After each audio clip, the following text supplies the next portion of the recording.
नमस्कार। बिहार की बात में आपका स्वागत है। मैं हूं पंकज कुमार। इस खास पेशकश में हम चर्चा करेंगे कि आखिरकार बिहार में क्या होने जा रहा है। दरअसल आपको बता दें कि कल जब आरिफ मोहम्मद खान, जो कि वहां के महामहिम गवर्नर हैं, वो ओथ ले रहे थे, उसके बाद एक फोटो बहुत वायरल हो रहा है कि नीतीश कुमार कितने प्यार से तेजस्वी यादव से मिल रहे हैं। जो दोनों के जेस्चर थे वो निश्चित रूप से टॉक ऑफ द टाउन बन गया। लोग बात करने लगे, पटना में बड़ी जोर की चर्चा होने लगी और जब पटना में चर्चा शुरू हुई तो ये बात दिल्ली तक पहुंच गई। सवाल ये उठता है कि नीतीश कुमार वाकई आरजेडी के साथ जा रहे हैं, क्योंकि इस चर्चा को बल तब मिल गया जब लालू प्रसाद ने भी कह दिया कि वो आए, उनका स्वागत है, हम साथ काम करेंगे। लेकिन मेरे पास जो जानकारी है उसके मुताबिक ये सब लालू प्रसाद ने एक तरीके से नीतीश कुमार को फायदा पहुंचाने के लिए किया। अब आप हैरान होंगे कि लालू नीतीश का फायदा क्यों पहुंचाना चाहते हैं, क्योंकि लालू अपना फायदा करना चाहते हैं और यही तो मंजे हुए राजनीतिज्ञ की पहचान होती है। लालू प्रसाद नीतीश कुमार को फायदा पहुंचाकर आरजेडी को फायदा पहुंचाना चाहते हैं। तेजस्वी यादव अपने कार्यकर्ताओं को, अपने निकट के सहयोगियों को साफ तौर पर कह रहे हैं कि हम किसी भी सूरत में अब नीतीश कुमार के अंडर में उप मुख्यमंत्री नहीं बनने जा रहे हैं। किसी भी सूरत में नीतीश कुमार का बैगेज ढोने नहीं जा रहे हैं। किसी भी सूरत में नीतीश कुमार के साथ सरकार बनाने नहीं जा रहे हैं। इसलिए अगर इस तरह की बात उठ भी रही हो तो आप मजे लीजिए। हमने कुछ उस तरह का फोटो ट्वीट भी किया है तो वो उनके भीतर कंफ्यूजन पैदा करने के लिए किया है, क्योंकि अगर विपक्ष डिवाइडेड होगा तो फायदा सत्ता पक्ष को होगा। पर लालू प्रसाद की मंशा कुछ और है, क्योंकि लालू प्रसाद के बारे में आपको बेहतर पता है कि वो राजनीति करने में सबसे कहीं आगे। इसलिए लालू प्रसाद ने क्यों कह दिया नीतीश आए, उनका स्वागत है, ये भी हम बताएंगे। और दरअसल नीतीश के पैतरे क्यों बदले हुए हैं, नीतीश कुमार का रवैया क्यों बदला हुआ है, नीतीश कुमार का व्यवहार क्यों बदला हुआ है, नीतीश सिंबॉलिक तरीके से बीजेपी को क्या मैसेज देना चाहते हैं, बीजेपी से डील में क्या मांग रहे हैं, क्योंकि सारी लड़ाई तो सीटों पर है और सीट को लेकर के नीतीश कुमार क्या चाहते हैं ये भी हम आपको बताना चाहते हैं। क्योंकि एक बात याद रखिएगा कि नीतीश कुमार को इस बात का मलाल पिछले चुनाव से है कि मेरी पार्टी तीसरे नंबर की पार्टी कैसे हो गई। इसलिए नीतीश चाहते हैं कि हर हाल में हम नंबर 1 हो। और अब प्रधानमंत्री नहीं बन पाए तो क्या हुआ, बिहार में जेडीयू की सरकार हो, जेडीयू सबसे ज्यादा ताकतवर हो, नंबर 1 हम हो। इसलिए जेडीयू अब बड़े ही करीने से बीजेपी को दबाव में लेना चाह रही है। लेकिन बीजेपी तो बीजेपी है, बीजेपी ने अपनी मंशा जाहिर कर दी। बीजेपी ने ऐसे नहीं कह दिया था अमित शाह ने कि पार्लियामेंट्री बोर्ड तय करेगी नेता कौन होगा। सवाल यह उठता है कि क्या अमित शाह ऐसे ही बोल गए थे।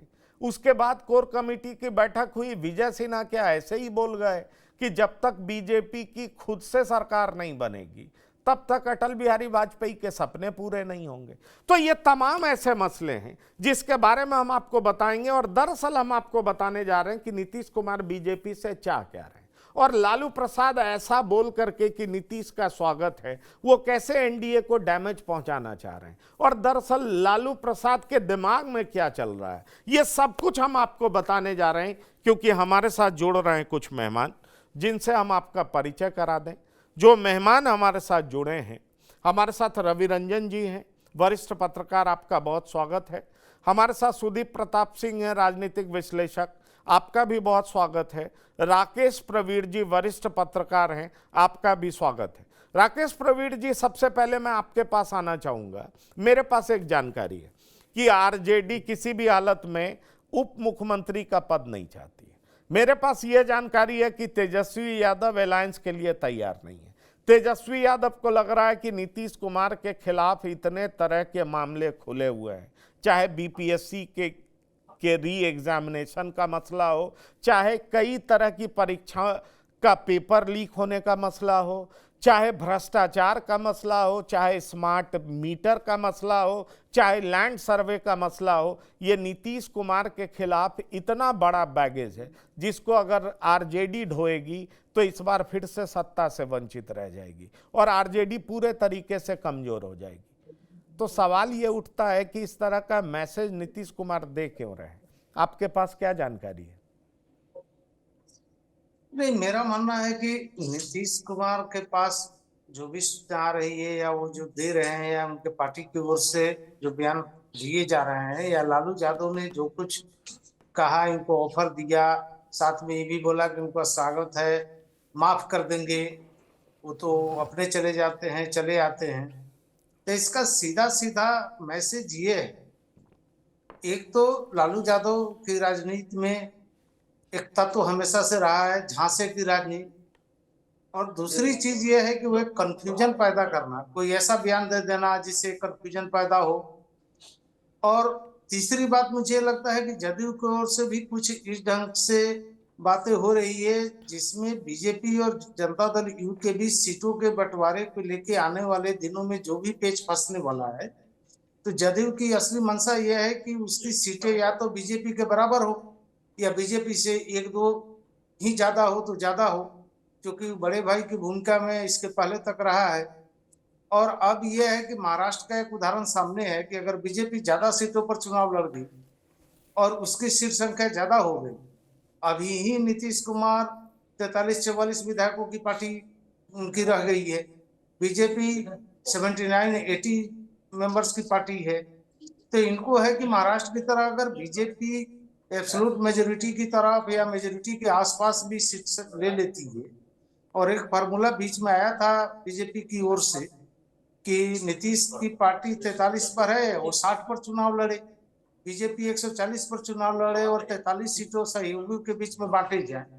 तो ऐसा अगर होता है और बीजेपी को अगर कहीं से ये हो जाए कि उसको 125, 122, 120, 118 कुछ भी ऐसी सीट संख्या आ जाती, तब तो फिर वो नीतीश कुमार को किसी रूप में अपना मुख्यमंत्री स्वीकार नहीं करेगा। और नीतीश कुमार और उनकी पार्टी का अल्टीमेट एम ये है कि हर हाल में 2025 का चेहरा भी मुख्यमंत्री का नीतीश कुमार ही रहे, तो एक कॉन्फ्लिक्ट और बढ़ेगा।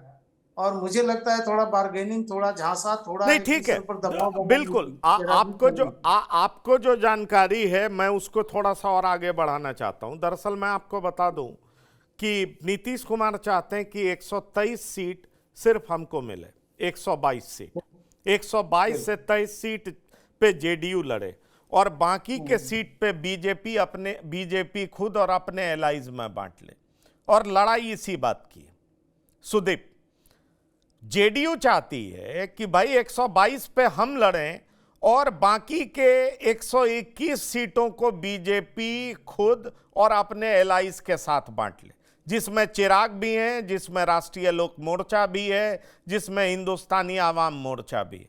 दरअसल नीतीश कुमार ऐसी परिस्थिति नहीं चाहते हैं कि बीजेपी ज्यादा से ज्यादा सीटें जीत करके चिराग पासवान के साथ मिलकर और फिर कुछ सीटों की कमी भी हो तो उसको पूरा करके खुद सरकार बनाने की स्थिति में, जैसे महाराष्ट्र में हुआ है। तो नीतीश कुमार इसीलिए इस तरह का पैतरा दे रहे हैं। नीतीश कुमार ये मैसेज दे रहे हैं कि नीतीश कुमार बदल रहे हैं, खड़मास में उधर जा रहे हैं, ये सीटों को लेकर के दबाव। और इसलिए लालू प्रसाद भी अपना खेल खेल रहे हैं। आरजेडी को भी लग रहा है कि विपक्ष कंफ्यूज रहे, नीतीश सरकार की स्टेबिलिटी को लेकर के चर्चा होती रहे तो यह हमारे पक्ष में जाएगा। आपका क्या मानना है?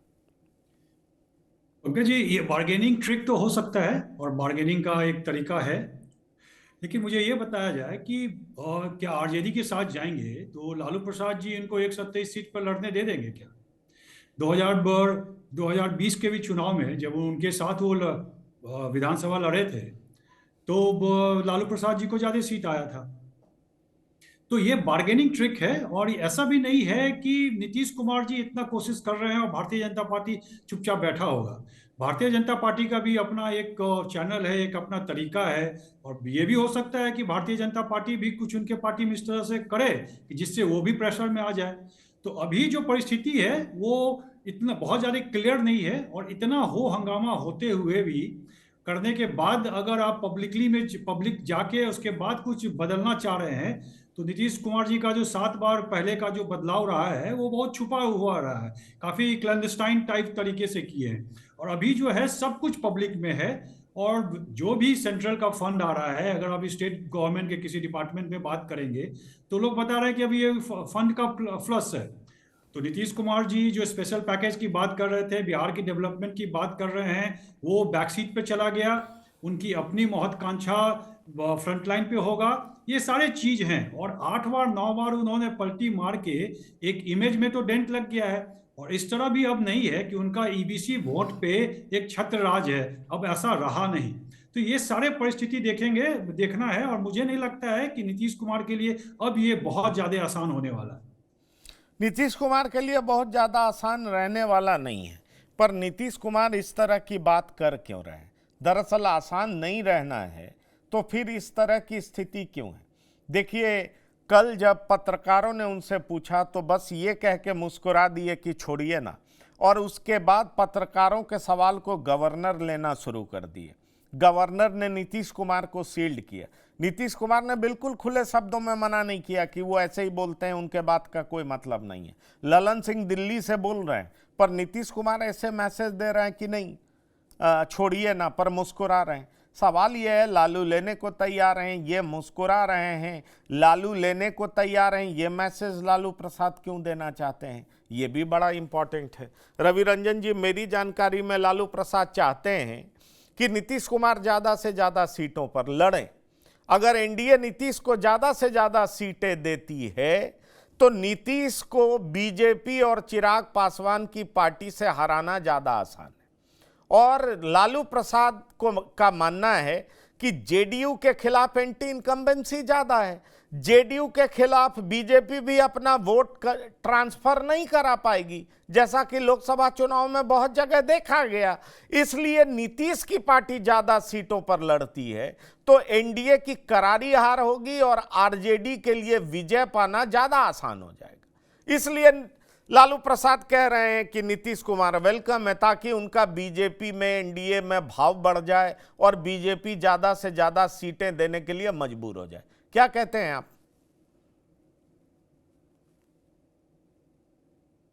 अनम्यूट करिए, अनम्यूट करिए। हाँ पंकज जी, आप ठीक कह रहे हैं। लालू प्रसाद यादव जो बातें कह रहे हैं उसके पीछे उनको अपनी पार्टी में नीतीश कुमार को लेना है, ऐसा नहीं है। क्योंकि ये तेजस्वी यादव इस समय राजद का नेतृत्व कर रहे हैं और तेजस्वी यादव जो कुछ चाहते हैं वही हो रहा है। तेजस्वी यादव लगातार इस बात को कह रहे हैं कि अब वो थक चुके हैं और वो उनके लिए दरवाजे बंद हो चुके हैं। लेकिन लालू प्रसाद यादव जो बातें कह रहे हैं उसके पीछे है कि भारतीय जनता पार्टी मुश्किल में खड़ी हो जाएगी नीतीश कुमार जब थोड़ा सा भी उनको थोड़ी सी भी ताकत उनको मिलेगी। पिछले बार जो अमित शाह के एक बयान ने ये सारा बखेड़ा खड़ा किया है। अमित शाह ने एक अखबार के इंटरव्यू में उसमें जो उन्होंने कहा कि ये जो विधायक दल का नेता चुना जाएगा वो संसदीय बोर्ड में चुना जाएगा, उसके बाद नीतीश कुमार के कान खड़े हो गए। उनको ये लगता है कि कहीं ये लोग कोई खेल ना करने वाले हो। तो नीतीश कुमार अभी तो पूरी तरह से प्रेशर पॉलिटिक्स कर रहे हैं। जब मंचों पर जाते हैं, प्रधानमंत्री के साथ जाते हैं और कहीं जाते हैं कि अब कहीं नहीं हो जाऊंगा, मैं तो यहीं रहूंगा, अब मुझसे गलती हो गई थी, अब नहीं जाऊंगा। लेकिन कल जब उनको क्लियर करना था पत्रकारों के सामने तो उन्होंने नहीं किया, स्पष्ट रूप से क्लियर नहीं किया कि वो क्या करना चाहते हैं। वो कह रहे हैं छोड़िए ना। अरे छोड़िए ना क्या भाई, आप कहिए कि हम ऐसा कुछ नहीं करने जा रहे हैं। तो नीतीश कुमार प्रेशर पॉलिटिक्स कर रहे हैं। भारतीय जनता पार्टी को मुश्किल में खड़ी कर देंगे नीतीश कुमार। और लालू प्रसाद यादव यही चाहते हैं कि नीतीश कुमार ज्यादा से ज्यादा सीटों पर चुनाव लड़े और भारतीय जनता पार्टी को मुश्किल बढ़े। अब ये चिराग पासवान भाई, उनका दावा है कि वो 30-35 सीटों पर, वो कम से कम 35 सीटों पर लड़ेंगे भाई। 5 एमपी उनके हैं और 6-6 का भी हिसाब कर लीजिए तो 30 तो ऐसे ही बनती है। पिछले चुनाव में जिस समय नीतीश कुमार को तीसरी पार्टी उन्होंने बना दिया तो 10 सीटें ऐसी थी जिसमें चिराग पासवान दूसरे नंबर पर। उन 10 सीटों पर उनका दावा है ही और वो ज्यादा सीटें वो भी चाहते हैं। हम पार्टी भी सीटें चाहती हैं। तो भारतीय जनता पार्टी अपनी सारी सीटें अपने जो अलायंस है उनको दे देगी तो वो क्या करेगी? भारतीय जनता पार्टी के सामने मुश्किल ये है कि नीतीश कुमार अब उनको भारत रत्न दे देंगे, जी गिरिराज सिंह ये कह रहे हैं कि आपको भाई केंद्र सरकार के पास तो है, नीतीश कुमार भी ये देख रहे हैं कि अगर उनको कुछ बड़ा मिलने वाला होगा तो वो मोदी की टीम ही दे पाएगी। तो इस समय केवल प्रेशर बनाकर रखिए, उन लोगों को झुका कर रखिए, और ऐसे ही नतमस्तक है, पूरी पूरी बीजेपी नतमस्तक है नीतीश कुमार के सामने। तो इस प्रेशर पॉलिटिक्स में बीजेपी मुश्किल में फंस गई है, लालू प्रसाद यादव इसमें मजा ले रहे हैं। चलिए, हमारे साथ डॉक्टर संजय कुमार भी जुड़ गए हैं, राजनीतिक विश्लेषक। डॉक्टर संजय कुमार, एक सीधा सा सवाल है जो मेरे पास जानकारी है कि लालू प्रसाद ने क्यों कह दिया कि नीतीश का स्वागत है। दरअसल लालू प्रसाद ये चाहते हैं कि नीतीश ज़्यादा से ज़्यादा सीटों पर लड़ें, एनडीए में ज़्यादा बार्गेन करें, ज़्यादा सीटें ले सकें, और ज़्यादा सीटों पर लड़ेंगे तो जेडीयू को हराना ज़्यादा आसान है। नीतीश कुमार के खिलाफ ज़्यादा एंटी इनकम्बेंसी है, स्मार्ट मीटर हो, ज़मीन का सर्वे हो, और ये तमाम तरह की बातें हो, बीपीएससी का एग्ज़ाम हो, तमाम तरह का जो सरकारी एग्जाम्स है उसमें पेपर लीक का मसला हो, और सबका कनेक्शन नालंदा से हो। तो सवाल यह है कि नीतीश कुमार को घेरने की पूरी योजना है। नीतीश की पार्टी अगर ज़्यादा सीटों पर हारती है तो एनडीए को उतना ही ज़्यादा नुकसान होगा, आरजेडी के लिए सत्ता में वापसी उतना ही ज़्यादा आसान हो जाएगा। इसलिए लालू प्रसाद ने कह दिया आपका वेलकम है, उनका भाव बढ़ा दिया ताकि घटक दलों में ज़्यादा बार्गेन कर वो ज़्यादा सीटें पा सके। दूसरी बड़ी बात जो मेरे पास जानकारी है, नीतीश कुमार चाहते हैं कि 123 सीट पर हम चुनाव लड़ें, 122 123 पे, और बाकी का जो 121 सीट है उसको बीजेपी अपने और घटक दलों के बीच में बांट ले। नीतीश कुमार को मलाल भी है कि भाई हम 43 पर पहुंच गए और हमें पहुंचाने वाले कौन हैं, तो हमें पहुंचाने वाले चिराग पासवान हैं। तो इसलिए अब हमें नंबर 1 की पार्टी होनी है, और नंबर 1 की पार्टी हम तभी हो पाएंगे जब ज़्यादा से ज़्यादा सीटों पर लड़ेंगे। तो इसलिए वो इस तरीके से करके बार्गेन करने में लगे हुए हैं, तरह तरह का सिंबॉलिक मैसेज दे रहे हैं। और दूसरी तरफ लालू प्रसाद भी खेल खेल रहे हैं कि एनडीए डिवाइडेड हाउस दिखेगा तो हमें फ़ायदा होगा, नीतीश ज़्यादा सीट पर लड़ेंगे तो हमको फ़ायदा होगा, सत्ता में वापसी हमारे लिए आसान हो जाएगा। इसलिए हमने कह दिया कि नीतीश कुमार आइए, हमारे साथ काम करिए, हम आपका वेलकम करेंगे। क्या कहते हैं आप? देखिए, लालू प्रसाद जी बड़े ही मंजे हुए राजनीतिज्ञ हैं, और कब कौन सी शतरंज की बिसात कहाँ बिछानी है और चाल कैसे चलनी है वो शायद उनसे लोग सीखे। उन्होंने तो एक, जिसको कहते हैं ना, कि एक सस्पेंस क्रिएट कर दिया। क्या जेडीयू और बीजेपी दोनों अभी सस्पेंस के बाद सहज होंगे? स्वाभाविक रूप से सहजता को तो उन्होंने खत्म कर दी। अब उसी का फायदा वो उठाने की कोशिश करेंगे कि नीतीश कुमार प्रेशर पॉलिटिक्स करेंगे तो बीजेपी कितना बैकफुट पर आएगी। चूंकि देखिए, सब कुछ के बाद भी ठीक है, वो सारे समीकरण की बात लोग करते हैं, लेकिन एक एंटी इनकम्बेंसी जो इनका है, उस बैगेज को शायद न बीजेपी अब लेना चाहती है, न उस बैगेज को अब आरजेडी लेना चाहती है। दोनों इनसे किनारे कर करके चलना चाहती है। लेकिन लालू प्रसाद जी ने एक पासा चला कि भाई ठीक है, अगर वो आते हैं मेरे साथ तो क्या बुरा है, आए, दरवाजा थोड़े बंद होता है। राजनीति में दरवाजा और खिड़की जैसी चीज नहीं होती है, परिस्थितियां होती हैं, स्थितियां होती हैं। और उस परिस्थिति में क्या बीजेपी नीतीश कुमार के हर उस बात को मांग लेगी? कल वही बीजेपी कल तक कह रही थी कि 2025 का चुनाव हम नीतीश कुमार के नेतृत्व में लड़ेंगे, और वही बीजेपी ने अपना स्टैंड बदला और कहा कि नहीं, पार्लियामेंट्री बोर्ड तय करेगा। विजय सिन्हा ने कहा कि अटल जी की सच्ची श्रद्धांजलि तभी होगी जब बीजेपी की अपनी सरकार होगी। भाई, गठबंधन में आपकी सरकार है और श्रद्धांजलि दे रहे हैं अटल जी को, उसमें कह रहे हैं कि सच्ची श्रद्धांजलि तो तब होगी जब अपनी सरकार होगी। क्यों नहीं लालू प्रसाद जी इस मौके का फायदा उठाएंगे कि भाई आप आइए, हम चीजों को तय करेंगे और हमारे हिसाब से चीजें तय होगी। तो नीतीश कुमार जी जो प्रेशर, मैंने एक दिन कहा था और आपके ही डिबेट में मैंने कहा था कि इस बार बीजेपी और आरजेडी दोनों नीतीश कुमार को बहुत भाव नहीं देने जा रही है। नीतीश कुमार जरूर ये मानते हैं कि जब बात होगी बिहार की तो केवल नीतीश कुमार की होगी। इस बात को बीजेपी भी समझ रही है, इस बात को आरजेडी भी समझ रही है।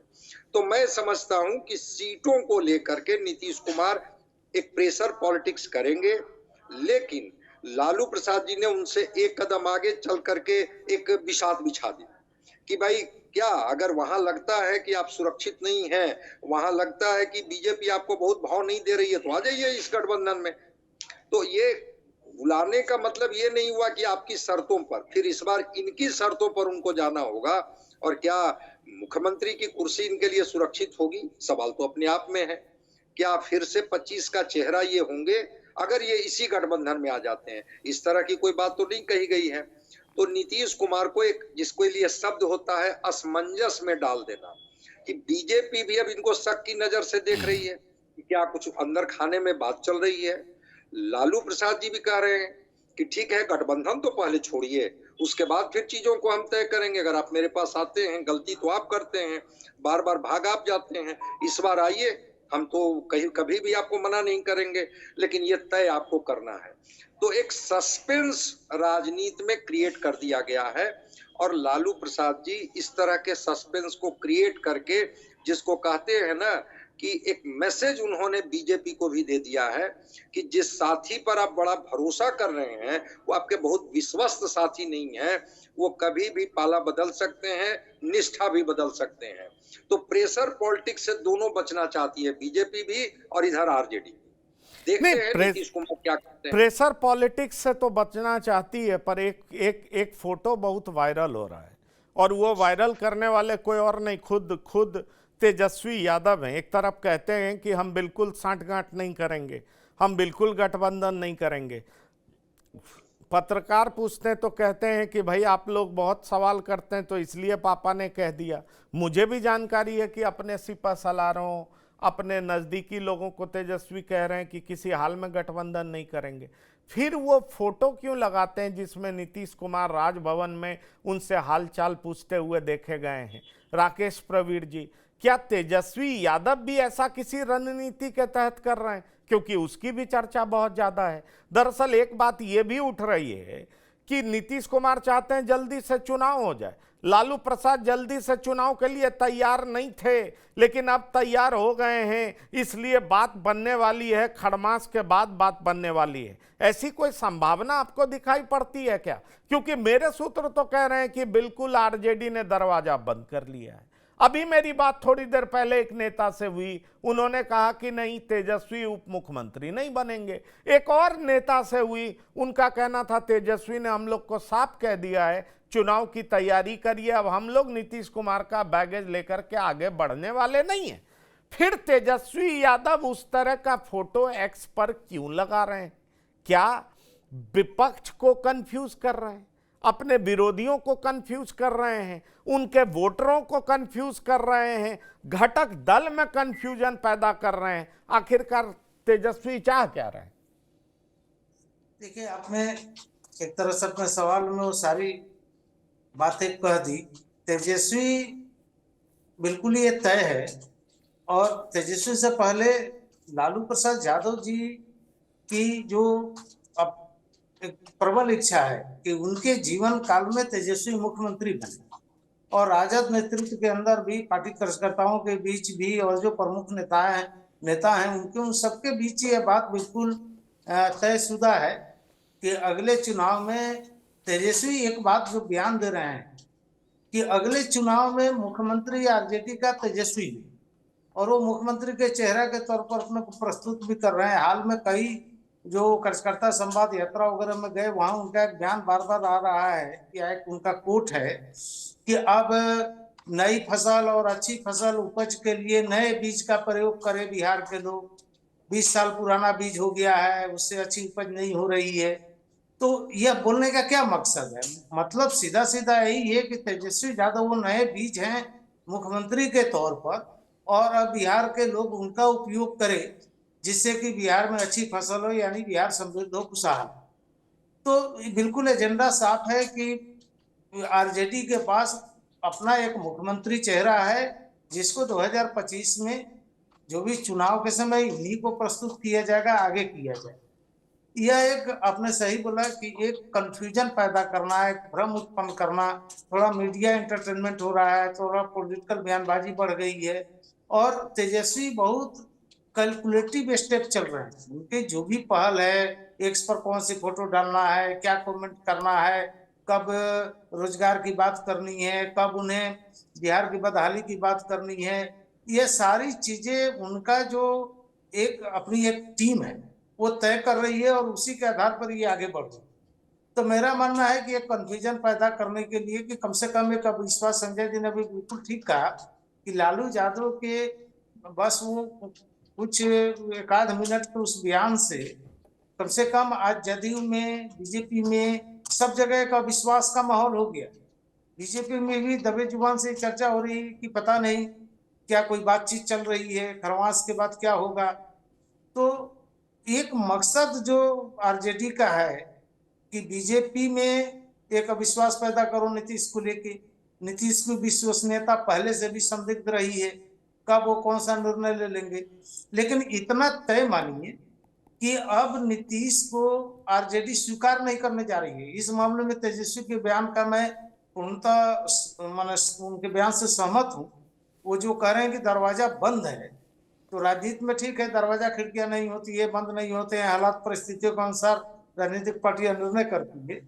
लेकिन नीतीश कुमार को एज ए मुख्यमंत्री के तौर पर अब राजद स्वीकार नहीं करेगी। और आप थोड़ा इंतजार कीजिए, मार्च आते आते बीजेपी भी इस बात को स्पष्ट कर देगी कि नीतीश कुमार के नेतृत्व में भले हम चुनाव लड़ेंगे, लेकिन चुनाव के दौरान मुख्यमंत्री की चर्चा नहीं होगी, नीतीश कुमार मुख्यमंत्री के चेहरा नहीं। क्योंकि बीजेपी के सूत्रों के अनुसार, जो मेरे परिचित लोग हैं उनसे बातचीत होती रहती है, बीजेपी का इस बार अल्टीमेट एम यह है कि वो सीटों का बंटवारा चाहे जिस तरह से भी, लेकिन उसमें एक फार्मूला जो नीतीश कुमार कर रहे हैं कि 122, और बीजेपी का एक सूत्र यह कर रहा है कि बीजेपी इस बार 123 सीटों को चिन्हित करके, यानी 130 सीटों पर बीजेपी अपना मन बना चुकी है कि जिस पर उसको अपना उम्मीदवार खड़ा करना है। और उसमें कोशिश करनी है कि जो जादुई आंकड़ा 122 का है उसके इर्द गिर्द वो सीटें जीते भी, और इस तरह से तैयारी हो, क्योंकि उसमें जो बीजेपी संघ के अनुसांगिक संगठन है, संघ है, सब ठीक है, लोगों ने एक ठीक बड़ी है, एक्सरसाइज। बिल्कुल बिल्कुल। लेकिन बात ये उठ रही है कि अगर कांग्रेस पहल कर दे और बिहार में सरकार गिरा दे, तो क्या आरजेडी उस पहल को मानने से अलग हट जाएगी? क्या आरजेडी पर भी दबाव होगा ना कि भाई आप नीतीश को मुख्यमंत्री चुनिए, और आरजेडी ये नहीं चाहेगी कि भाई बीजेपी को नुकसान पहुंचाने में आरजेडी पीछे दिखे, फिर तो कांग्रेस बाजी मार ले जाएगी। इसीलिए तो इस बार बात जो चल रही है सुदीप, वो बात चल रही है कांग्रेस के साथ। आप देखिए, मनमोहन सिंह के शोकाकुल परिवार से मिलने जाते हैं नीतीश कुमार। मनमोहन सिंह का निधन हो गया, वो अभी हाल के दिनों में गुजरे, उसके बाद उनके परिवार से मिलने गए नीतीश कुमार, और वहाँ पर प्रियंका गांधी से उनकी मुलाकात हुई, ये भी चर्चा है। तो सवाल उठता है, कहा जा रहा है कि इस तरीके से बात चल रही है, इस बार बात करने वाली आरजेडी नहीं है, बात करने वाली कांग्रेस है। अगर कांग्रेस ऑफर करती है तो आरजेडी क्या कांग्रेस को मानने के लिए मजबूर नहीं होगी? क्योंकि आरजेडी एंटी बीजेपी दिखने का हर हालत में प्रयास करेगी, और कांग्रेस के इस प्रयास को अगर निष्फल करेगी, असफल करेगी, तो मुझे लगता है कि गलत मैसेज जाएगा एंटी बीजेपी वोटर्स के बीच में। इसलिए आरजेडी को तो they will have to fall in line. क्या इस बात से आप इनकार करते हैं? पंकज जी, किसी भी परिस्थिति में आरजेडी को बिहार में शासन का मौका मिलेगा, वो चाहे जो भी कर ले वो शासन करेंगे ही। उसके दो कारण हैं। बहुत लंबे समय तक आप शासन से बाहर नहीं रह सकते हैं। अगर 2020 का चुनाव भूल जाएं चिराग जी के कारण, तो जो भी सीट मिला है वो 20-22 से फिर ज़्यादा नहीं बढ़ेंगे। और अगर नीतीश कुमार के साथ चुनाव लड़ते हैं तो जैसा कि हमारा अनुभव है, एक नैरेटिव सेट हो जाता है बहुत बड़ा लार्ज सेक्शन का, ईबीसी ओबीसी का, जहाँ पे कहीं ना कहीं भारतीय जनता पार्टी पीछे के दिनों में कुछ वीक रहा है। तो आरजेडी कभी नहीं चाहेगी कि वो अकेले कांग्रेस के साथ चुनाव लड़े, क्योंकि कांग्रेस का बिहार में कोई मास बेस या कोई इस तरह का वोट बैंक है नहीं। वो जो है आरजेडी का ही है, उसी के वोट बैंक पे वो आगे बढ़ते हैं। तो आरजेडी हर एक परिस्थिति में चाहेंगे, चाहे deputy chief minister Tejashwi ji को तीसरी बार बनना पड़े, वो जेडीयू के साथ मिलके ही चुनाव लड़े। अभी जो कह रहे हैं वो कि एकदम दरवाजा बंद है, ये सिर्फ स्ट्रैटेजिकल एक तरीका हो सकता है, प्रेशर पॉलिटिक्स का तरीका हो सकता है, और जब तक कुछ हो नहीं जाता है बहुत ज़्यादा पब्लिक में आके उसको व्यक्त करना ये भी एक तरीका हो सकता है। परंतु एक बार आप जान लीजिए, जब भी शासन अगर आरजेडी को मौका मिलेगा, वो कांग्रेस के थ्रू में या किसी और के थ्रू, आरजेडी शासन में जाएगी, जाएगा ही जाएगा, चाहे वो मंत्री बने, डिप्टी चीफ मिनिस्टर बने। और नीतीश कुमार अभी भी चीफ मिनिस्टर का पद तो तेजस्वी को नहीं देने वाले हैं, उसका कोई तो अभी कुछ ऐसा परिस्थिति नहीं बन रहा है। अगर वो दे देंगे तो वो फिर वो आरजेडी के साथ जाने का कोई फायदा नहीं होगा। चलिए, आरजेडी के साथ कोई जाने का फायदा। डॉक्टर संजय, आपको क्या लगता है, क्या आरजेडी कांग्रेस के दबाव में नहीं आएगी?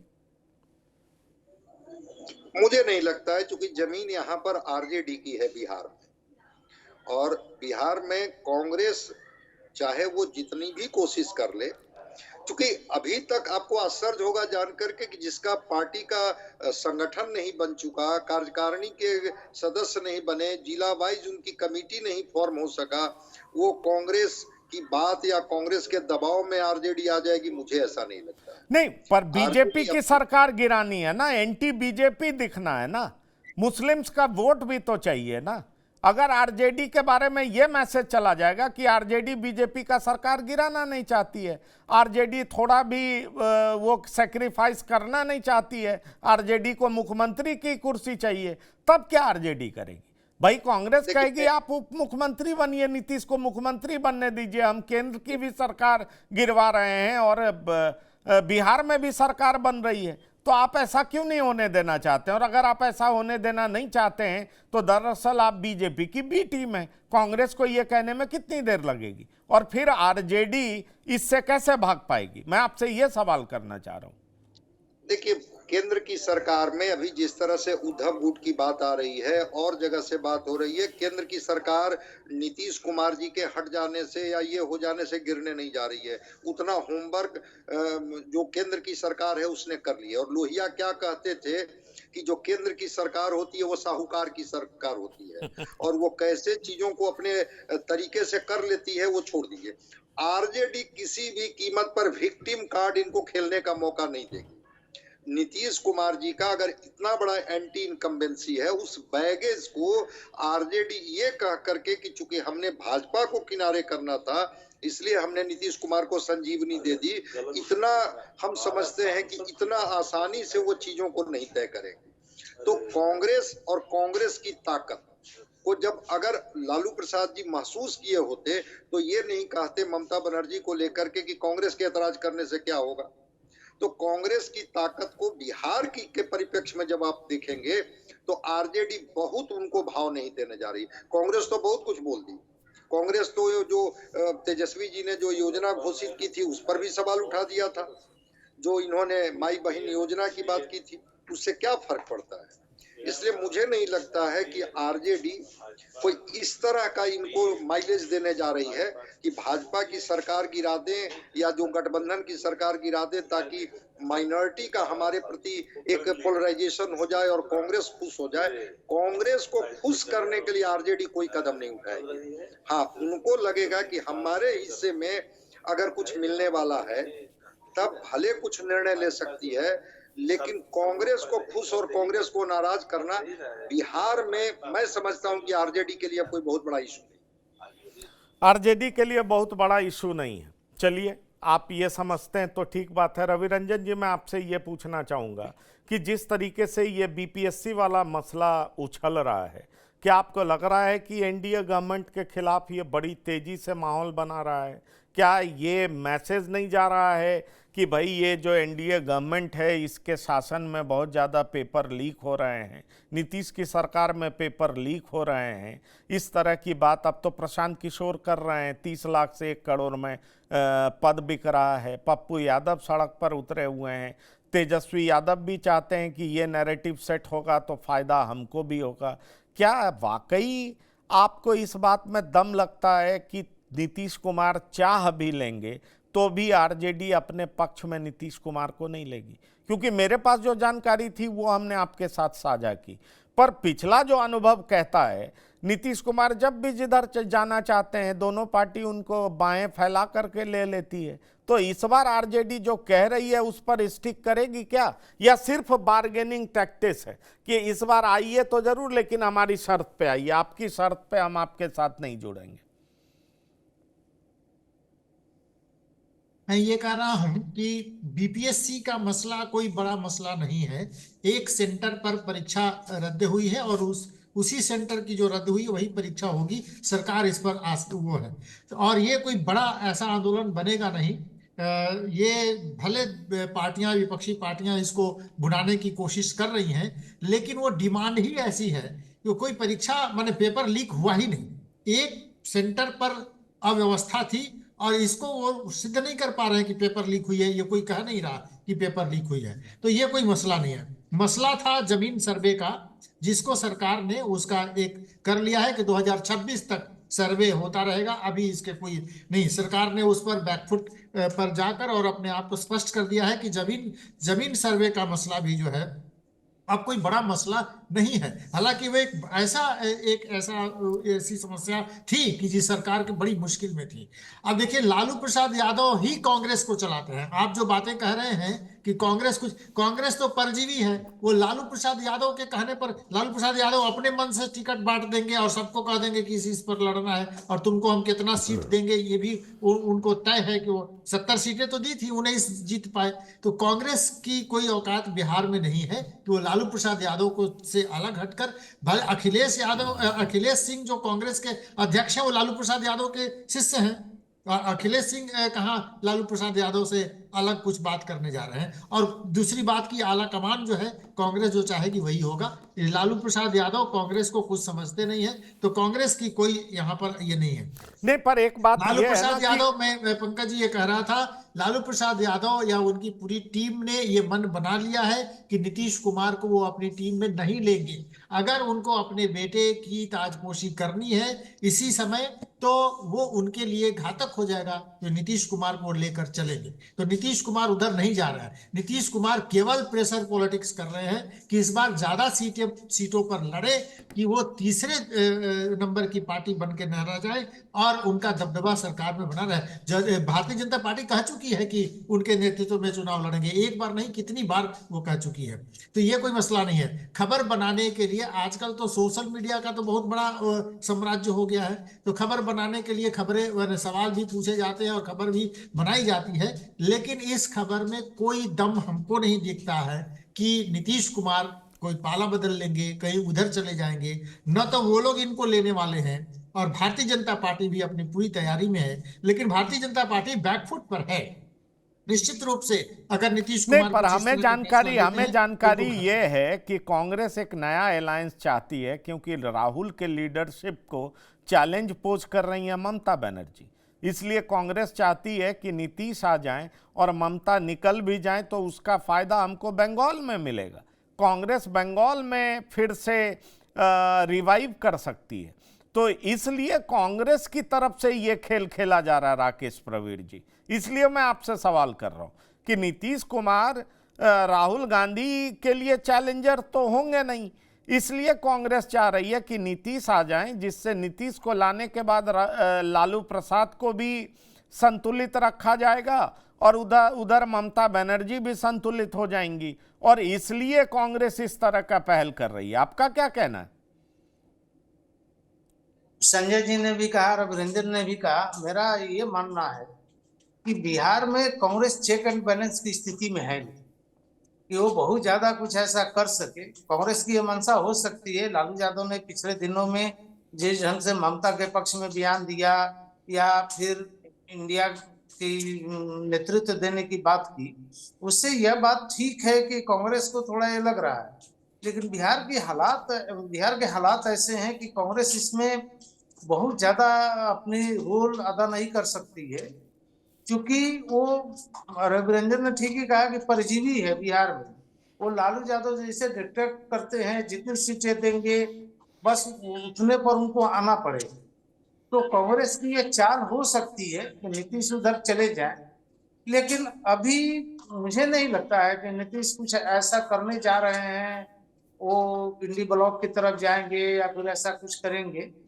एक चीज जरूर है कि एक कंफ्यूजन पैदा हुआ है जदयू के बीच में भी, बीजेपी के बीच में भी, और आरजेडी अभी थोड़ी आनंद की स्थिति में है। उसे लग रहा है कि नीतीश को या तो बार्गेन करके ज्यादा सीटें मिले, तो चूंकि उसे हराने में ज्यादा सुविधा होगी, और बीजेपी की जो रणनीति है उसका यह है कि अभी जो एनडीए गठबंधन है वो एकजुट रहे और चुनाव तक इसको बस इस तरह ले चला जाए।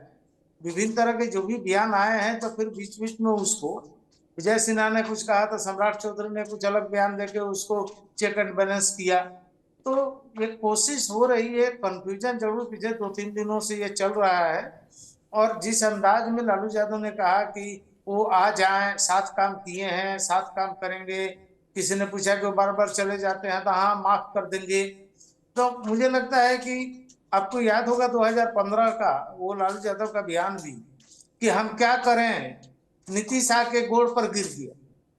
तो ये सब चीजें नीतीश कुमार के स्मरण में होगी, चूंकि उनकी थोड़ी स्मरण शक्ति कमजोर हुई है, लेकिन उनके पार्टी के वरिष्ठ जनों के बीच ये सारे लालू यादव के जितने संवाद हैं वो है। और अभी जो स्थिति बनी है उसमें कांग्रेस अंदर खाने में क्या सक्रियता उसकी है, लेकिन बिहार में वैसी कोई सक्रियता नहीं, ठीक है, दिख पर रही है। बिहार में भले ही ना हो, लेकिन केंद्रीय नेतृत्व को ये लगता है ना कि हम 100 सीट तक पहुंच करके अब मजबूत हो रहे हैं, हमारा रिवाइवल हो रहा है।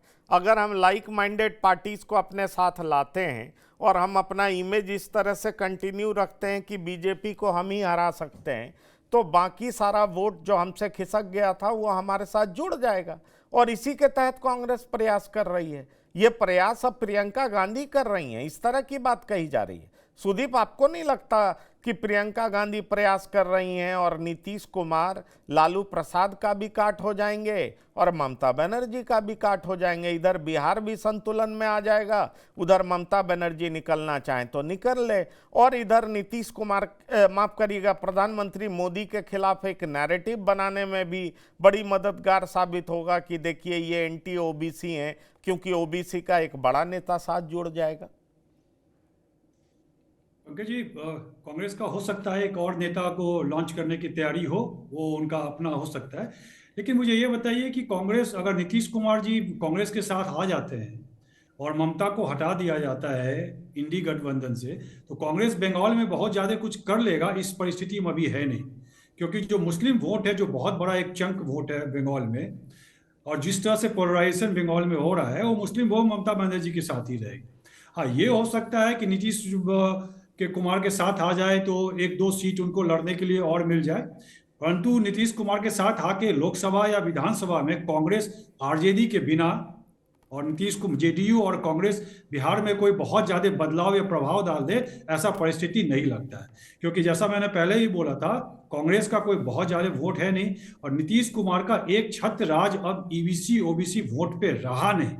और सबसे बड़ा पिक्चर देखेंगे तो नीतीश कुमार को इससे क्या फायदा मिल जाएगा?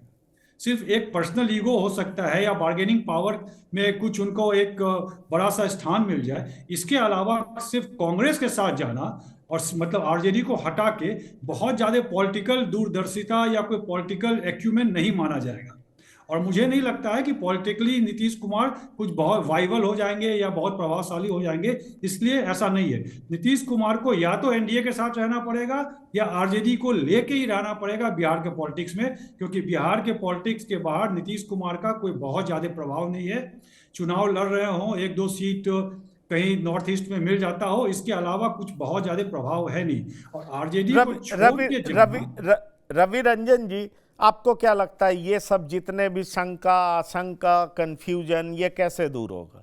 कितनी सीटों पर नीतीश कुमार मान जाएंगे? एनडीए में ही बने रहेंगे? और राकेश प्रवीण जी कह रहे थे कि मार्च तक ये भी साफ हो जाएगा कि मुख्यमंत्री के उम्मीदवार कौन होंगे, ये चुनाव के बाद डिसाइड होगा।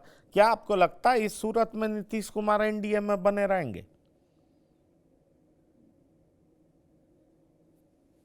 अनम्यूट करिए। ये एक खबर के तौर पर इस समय हवा में तैर रही है, और खबरें ही हैं इन खबरों में कोई दम है नहीं।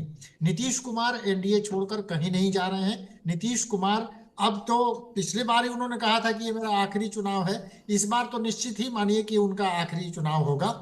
एक तो उनकी तबीयत भी बहुत ठीक नहीं है, हालांकि वो स्वस्थ हैं और हम लोग कामना करेंगे कि वो स्वस्थ रहे, लेकिन नीतीश कुमार एनडीए छोड़कर कहीं दूसरी जगह जाएंगे। एक तो उनकी विश्वसनीयता पूरी तरह से खत्म है और इस बार अगर ये कदम उठाएंगे तो अपने पैर पर ही कुल्हाड़ी मारेंगे। दूसरा कि भारतीय जनता पार्टी ये बार बार कह रही है कि उनके नेतृत्व में चुनाव लड़ेंगे। भारतीय जनता पार्टी को भी नीतीश के अलावा दूसरा कोई चेहरा भारतीय जनता पार्टी के पास है नहीं कि वो कोई अलग जाके कोई फैसला ले ले कि हमारा ये मुख्यमंत्री होगा। और अगर उन ये फैसला लेंगे भी तो किसको मुख्यमंत्री बनाएंगे? मुख्यमंत्री कौन होगा? और नीतीश कुमार के अलावा दूसरा कोई चेहरा बिहार में दिखता नहीं एनडीए के पास की मुख्यमंत्री के बाद में बात करेंगे किसको बनाएंगे मुख्यमंत्री। तो इसलिए इन खबरों को खबरों की तरह ही रहने दीजिए, इसमें कोई दम नहीं है। नीतीश कुमार एनडीए छोड़कर कहीं नहीं जा रहे हैं और लालू प्रसाद यादव ने भी मन बना लिया है कि नीतीश कुमार को लेना नहीं है। वो केवल एक माहौल बना रहे हैं कि नीतीश कुमार का मन डोले तो भारतीय जनता पार्टी की मुश्किलें बढ़ती चलिए, रहेंगी। बस ठीक इतनी ही है, बात। ठीक है, बस इतनी सी ही बात है। तो देखते हैं आगे होता क्या है। लेकिन अभी बिहार की राजनीति की चर्चा पूरे देश में हो रहा है। नीतीश कुमार अपनी हरकतों से पूरे देश की पॉलिटिक्स को एक बार हिला तो जरूर देते हैं। और सच बात यह है कि बीजेपी सबको हराने में कामयाब रही है, पर अभी तक नीतीश कुमार को झुकाने में कामयाब नहीं हुई है। ये साफ साफ दिखाई पड़ता है।